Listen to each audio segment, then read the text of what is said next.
everyone, it's Laura from Catskills Dream Team, and today I just wanted to do a quick little video about perk tests.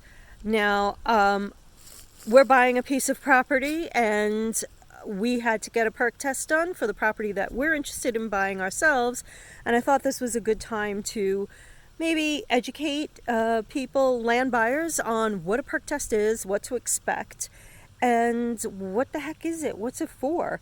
Well, a perk test is when you want to buy a piece of property and make sure that it will support a septic system, so that if you want to build a house, the septic will be appropriate for that property.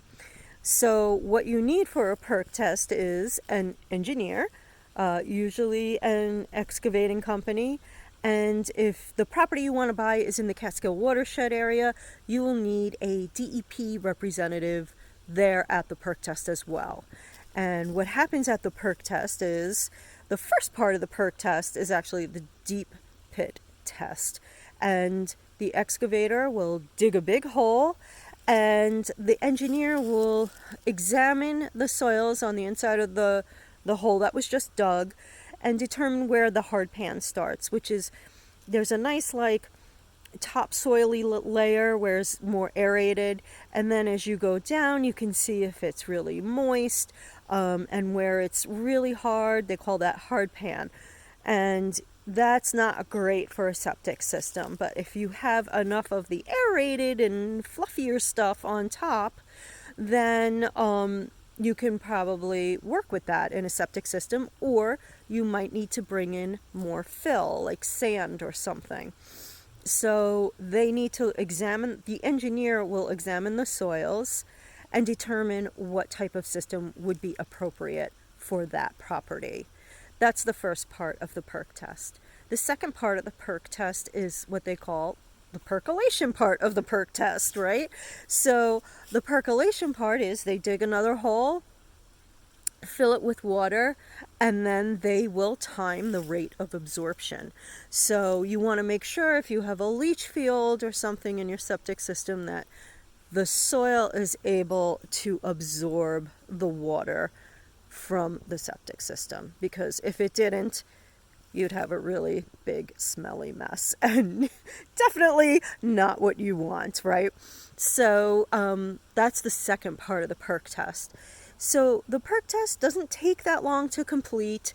It took ours maybe an hour and a half. They dug 2 holes and got an idea of what the soil is like. So I have an idea of what type of system I will need if I decide to build there. But the point is, I know I can build there, that the land will support a septic system. Not all property will perk, and you really don't know this. So, but there are some clues that might tip you off as to raising a red flag, and that would be a really small lot might be hard to perk, might not have enough room for a leach field. The topography, if something is really steep, might not be able to be perked. Another one would be obvious wetlands or water on the property. That would be problematic in perking as well.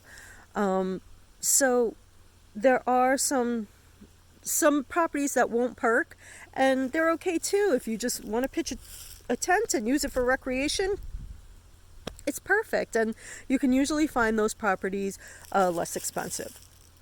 But don't expect to be putting a 3-bedroom house there, because you won't be able to.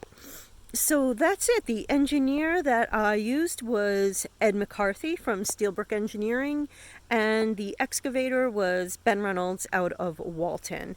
They were both fabulous. They did a great job, and I will let you in on seeing what I actually went through myself. And if you have any questions about perk tests, shoot me an email, write me a message, whatever. I am happy to answer it.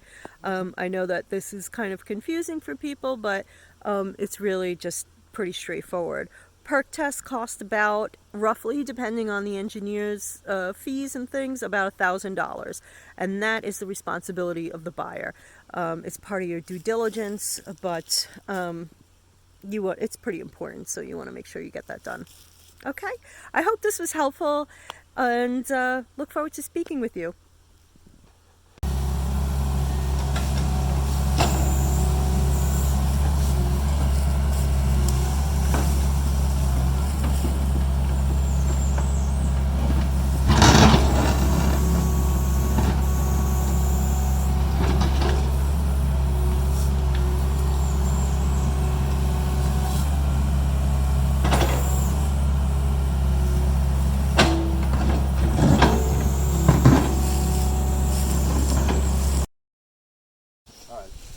So what we're doing is we're measuring the amount of usable soil that you have. It's called a deep hole test pit. And typically what you have is, about this much usable soil, and then from there, a lot of times up here you have either hard pan or ledge or something like that. So what I'm measuring here is, you can see in the soil profile that it's nice, soft, brown. I can do this with my hand, and right around here you're starting to see a discoloration of the color, and what this is indicating is during spring conditions this area probably would be like oozing water, so that would be your limiting air line right here. And then if you go down a little bit further, even though I can still stick this in, it's soft, this is water, but it's still, in a sense, it's still permeable. You go down a little bit lower here where it just starts, I can't even really push it in. This is what's considered hard pan. What happens is you have a hard pan, which is almost like a concrete kind of feeling, and the water will permeate here like in the springtime, hit this hard pan layer, then kind of migrate along this layer just above the hard pan, and it takes out, it's kind of like a rusting effect, and that's called modeling. Okay. So you have basically, this would be considered usable. This would be considered unusable because it's wet during part of the year, and then this being hard pan is unusable. So and you can see the roots pretty much right at the hard pan layer, right about here. So you could not put a septic here? No, you could put a septic here. What we're doing is we're evaluating the type of soil you have. There's different types of leach fields depending on how much usable soil you have. Okay. The ideal is you want to have as much usable soil as possible, because this is where the treatment occurs in your septic system. So if you don't have enough usable soil, the design entails bringing in sand to compensate for the fact that you don't have enough usable soil. Okay. Okay, so we've got a hole full of water and a stopwatch. Mm-hmm. Some pretty advanced technology. Yeah. And this is the actual Perk test. Now, is there a number that we're shooting for, or? You want it to be under an hour per inch, that's pretty bad soil you got there, but I think you guys will be fine. Okay. Yeah, it's already gone down quite a bit. So you'll probably be at around the other one was about 7.5 minutes. Okay. That was running, so it's pretty good. Okay.